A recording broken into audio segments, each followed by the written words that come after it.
you looking to raise your own baby fish?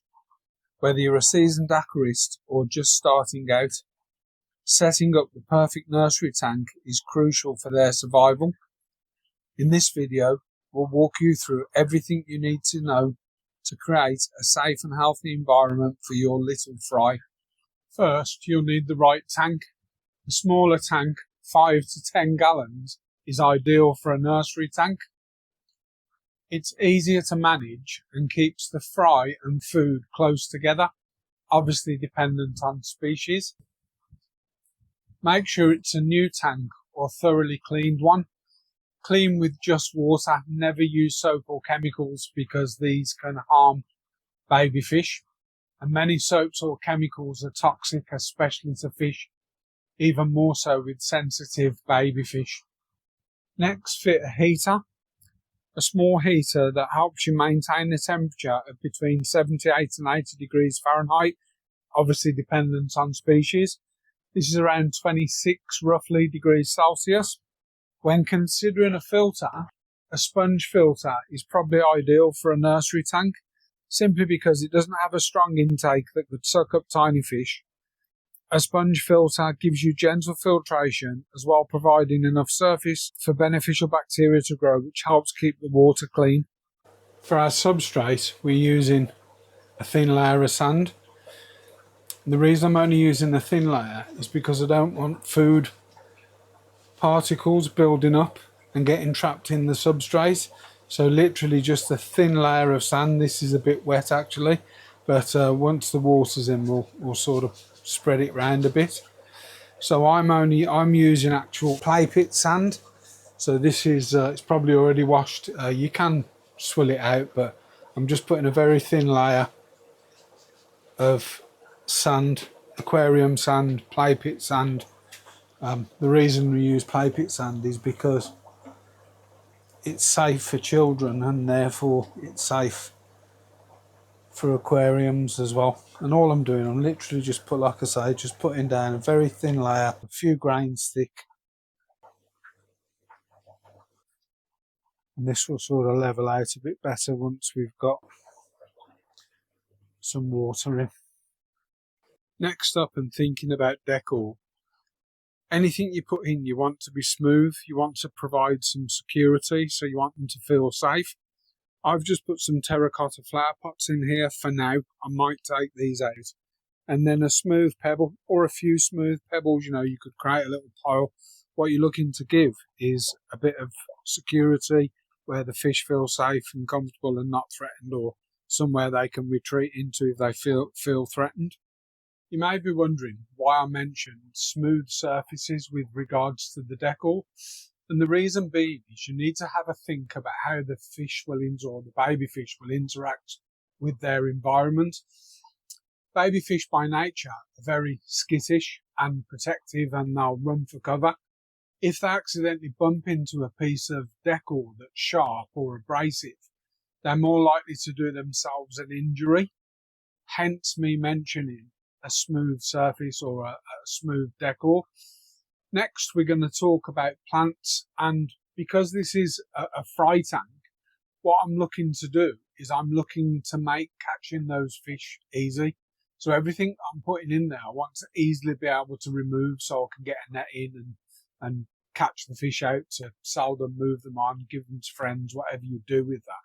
So even when we think about plants, any plants that I'm going to use will either be mosses, they're like flame moss that doesn't attach to anything, or we're going to go back to our little terracotta pots, because I could put a bit of aqua soil in there, I could put a plant in there or a portion of plant, cap it with a little bit of fine gravel and just put that in the aquarium. Again, this is going to give them somewhere to feel safe and secure with a plant in a natural environment, but it's easy to remove and take out.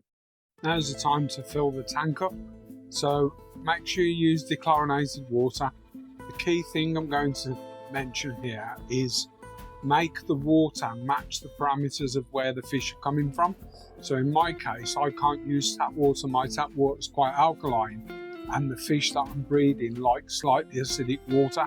So I'm doing a 50% reverse osmosis with 50% tap water and then using an acid buffer just to lower the pH to about 6.5. Make sure you match the water parameters to the fish you're keeping. So as I mentioned, if you're going to put any plants in, put them in where you can take them out. So that's just a little, I've moved that out of another tank actually. That's a little cryptocorini that I've put in, or already sort of planted up. It will probably melt back, that one, but it will get back in. And the other thing that I want to put in, let's do that next, is some flame moss in the moss dome. And what this is going to do is give any small fish somewhere to sort of hide and feel safe, but everything in there is easily removable for catching. Now, just to sort of wrap this up, I enjoyed setting it up that much, I've started doing the one next to it as well. I've actually used in this one a cycled sponge from another tank, so this one's ready, but I do need to cycle the other one. I've moved a few McMaster babies into this tank now, and just looking at the couple that are around the moss and the one that you can just make out underneath that little stone and piece of dragonstone, this is what I meant by interaction. So the juveniles have come into the tank and they've sort of started hopping around and sort of staying reasonably close to the structure just to give them security. You may notice in the background an adult just by the sponge filter. That adult is from one of my batch of McMaster. I've currently got, there's about 4 of them in here. They're all hiding up the sponge filter. And me putting them in this grow out tank is so that, because I had such a small batch of babies their first time, what I'll do with these is I'll grow the babies to adulthood, and then I'll move these on as a group to a local fish shop. Now, I've actually left 2 females and a male in the breeding tank with the McMaster. I did want to leave just a pair. The reason I haven't is because both of the females have laid, so one's in the cave and one's actually laid eggs up the glass. And I'll grow those out, or I'll move those out up until I can separate one of the females away, unless they lay eggs again. But that's my simple grow out tank. Hope you guys have found this useful. If you're not already a subscriber, it goes a long way subbing to us and watching our videos, putting your bell notifications on so you don't miss out on anything. And obviously it helps us to grow and bring you more content like this.